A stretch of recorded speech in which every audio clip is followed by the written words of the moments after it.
Oh, dog leg. Okay, here we go. Old cars have a certain smell. Old Ferraris have a certain smell.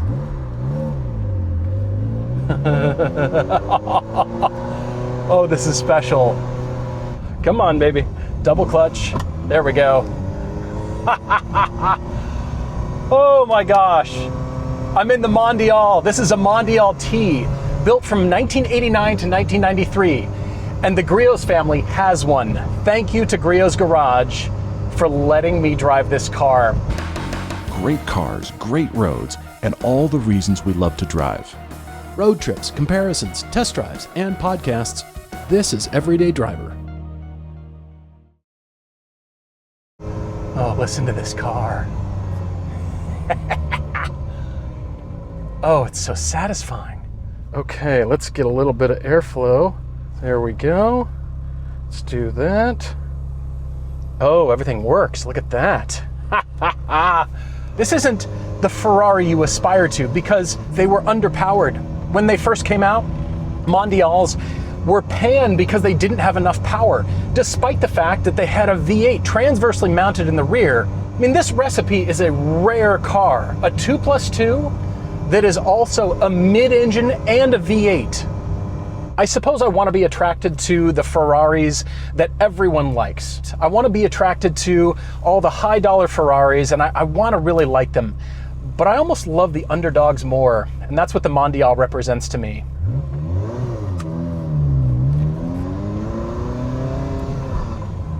Oh, this is sweet. It's an old car. It feels strangely modern. It feels still exotic to my driving sensibility. This is so weird and oddly pleasurable to drive.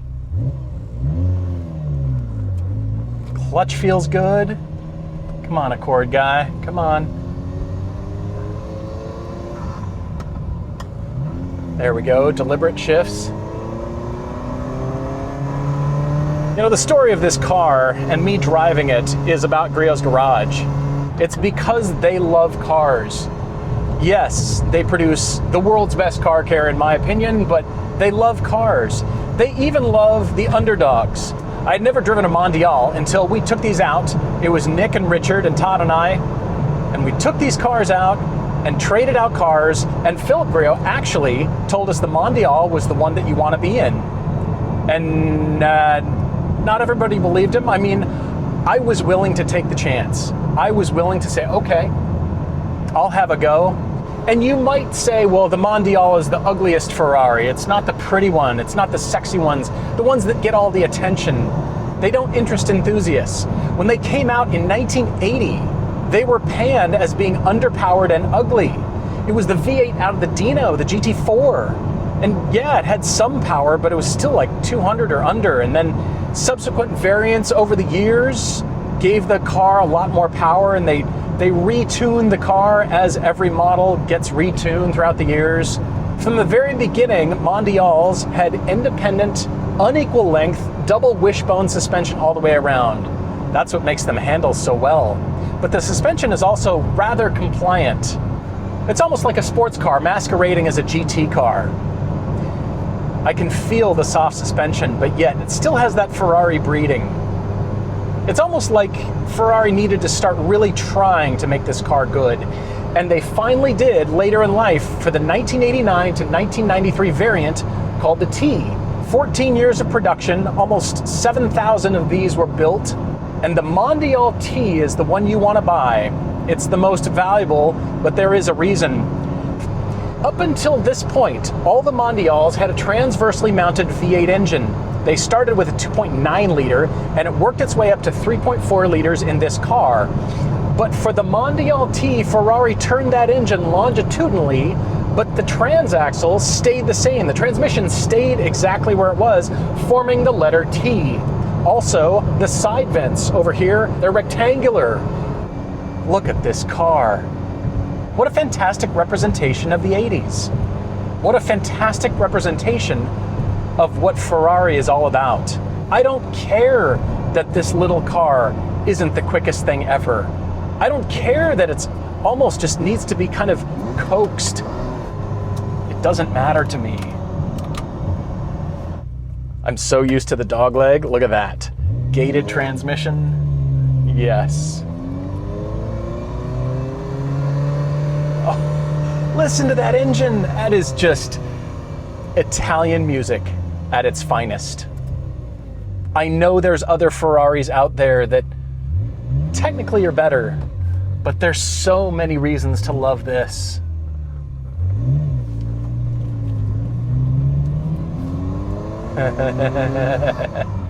Oh, you just let the shifts fall.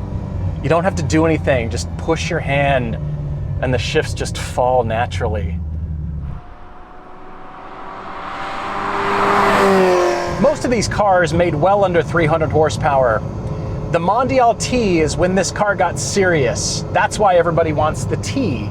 And I don't like convertibles as much as I like the hardtop. I think the convertible on the T looks strange. It makes the car look weird and long. Yeah, see? You just get looks. He's wondering what this is. It's a Mondal T. At this point in time, the T got 300 horsepower and 238 pound-feet of torque. It turned it into a real Ferrari. This is a genuine sports car. It had real power, naturally aspirated, and this is one of the best examples I've ever seen. They range in price from $20,000 for rough ones all the way up to $50,000, $60,000, which is probably this, if you can find them, despite there being 7,000 and change throughout the years. But there weren't that many Mondal T's. Corner coming up. Oh, it has a soft ride. But what's interesting is it wants to dive in. It wants to do the Ferrari thing and dive into the corner and be this little sports car. What a rare recipe. And you know what? One of my favorite things about the Mondial is that it's a name. The name in French means global or worldwide. But also, a Ferrari with a name is very special. The Grio's family recognizes this as well. Think of all the cars that are actually named from Ferrari, not just alphanumeric. Let's start with modern ones, Purosangue, with Portofino and Roma. Going back a little bit to California, then you think of the LaFerrari, the Enzo. Well, there's the California Spider way back there, but before that, you've got Dino, you've got Testarossa, you've got Berlinetta Boxer. All those cars are very, very special Ferraris, and the Mondial, especially the T, is up there too. A 2+2 mid-engine with a V8. Imagine that recipe today. You couldn't do it for 3,100 to 3,300 pounds like this is. And it's got a GT quality about it. You could do a road trip in this despite your feet being pointed off to the right because you're so far forward, wheel well intrudes into the driver footwell here. That's the punishment for having 2+2. That's the packaging. And I know, me on camera, this framing looks probably funny to your eye, but the whole car looks funny. From a side view, this car looks strange. It's because of the packaging. You've got two people, then two more people, then engine, then rear wheels. But it still has this lightweight, dive-in kind of feel. And everybody who drives a Mondial says, yeah, that is cool, isn't it? Bentayga. I'd rather be in a Mondial. PT Cruiser, rather be in a Mondial. All right, we're going. We're going.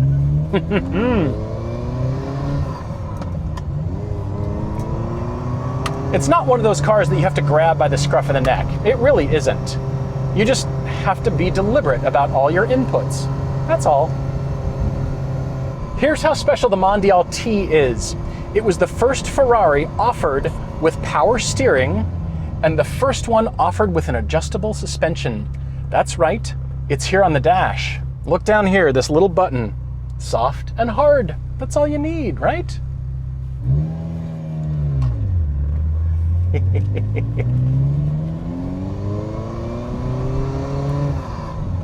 Just the lightest of touches on the shifter here. That gated shifter is why car enthusiasts love manual transmissions.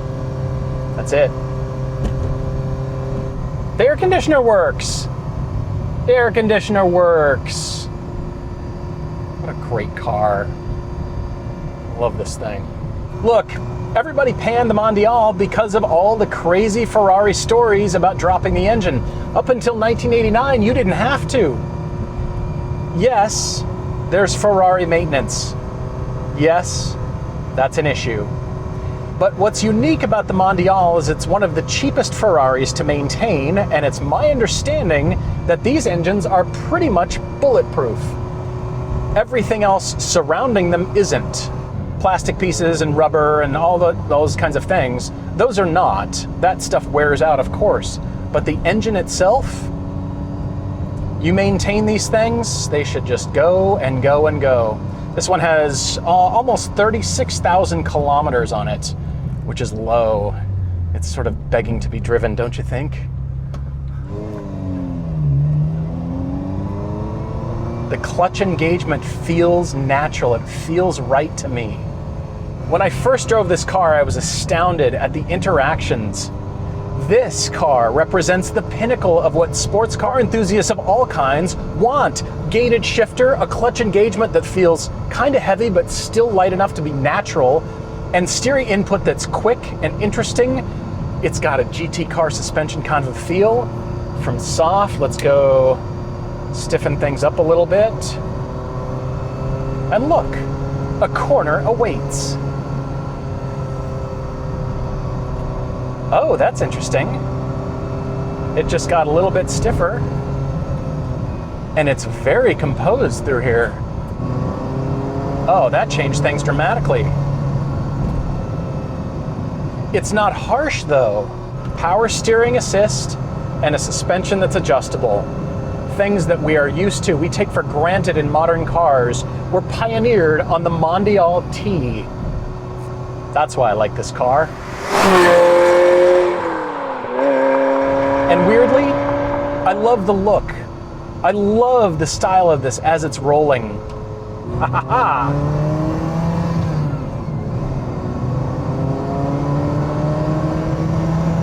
This is why Italian arias were written.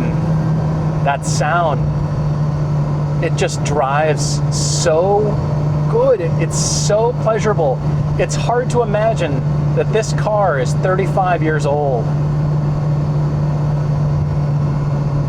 There's things that feel modern about it, like this power steering, like the suspension. The way it turns in is actually much better than most modern sports cars. Add power, oh, it's so light. You can feel the weight distribution of this car. Oh.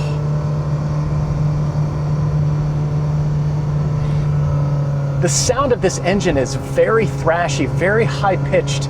You can tell it's a small displacement engine. You can tell this thing's tiny and just wants to rev. This is also a conversation piece. People will just open up about this car. I think it's also because it's not one of the snooty, super high-end Ferraris. It's one of the ones that people just want to talk about. Like, what is that?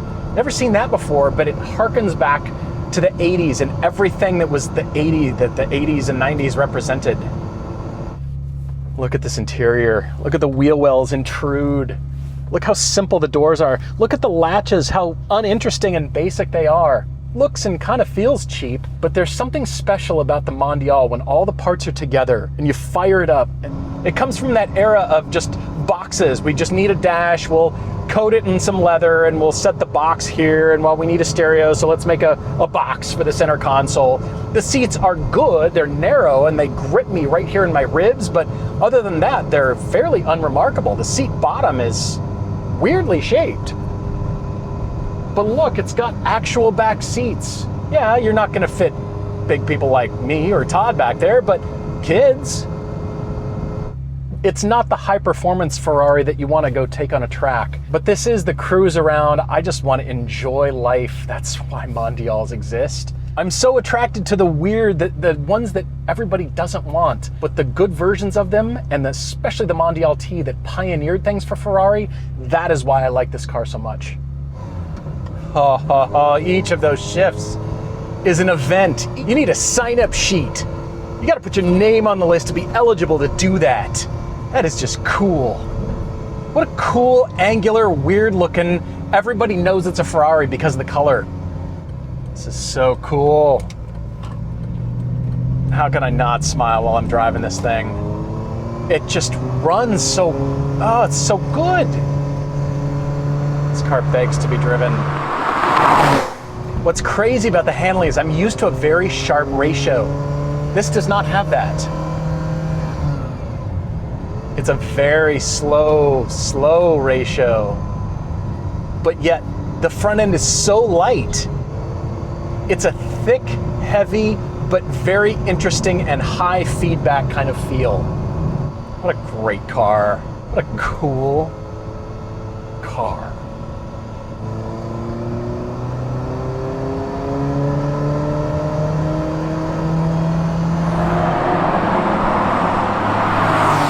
I had no idea that I'd like this car this much. It's not the world's greatest handling car. It's not the foremost sports car on the planet. There's others I would choose for that. But there's a mystique about all these parts when they're all put together like this and painted that color. It gets real special.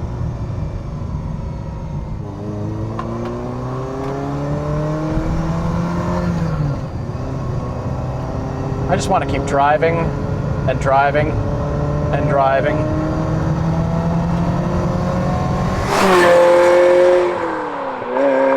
In no way does this car feel finicky to me. It just feels like a sports car.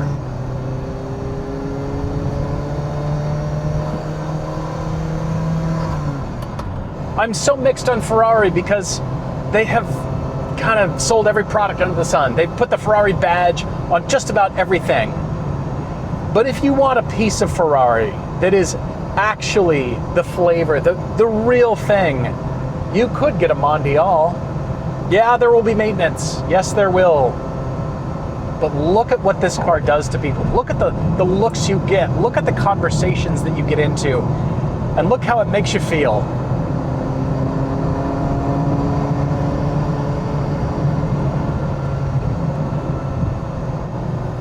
This car just comes alive when it's moving. It just feels so right when you're moving. I like this thing a lot.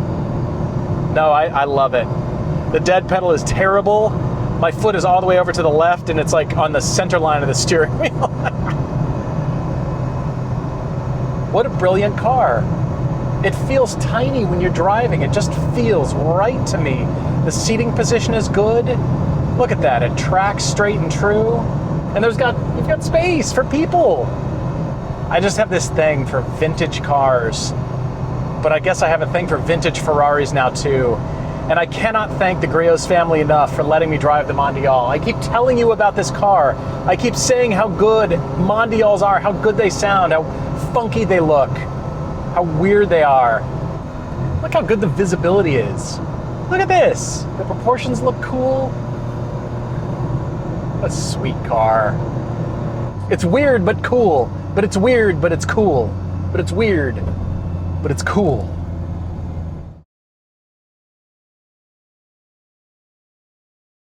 You have a responsibility as a car enthusiast to get your cool car out so people can see it and you can strike up a conversation, make friends. That's what cars are all about. That's what this does.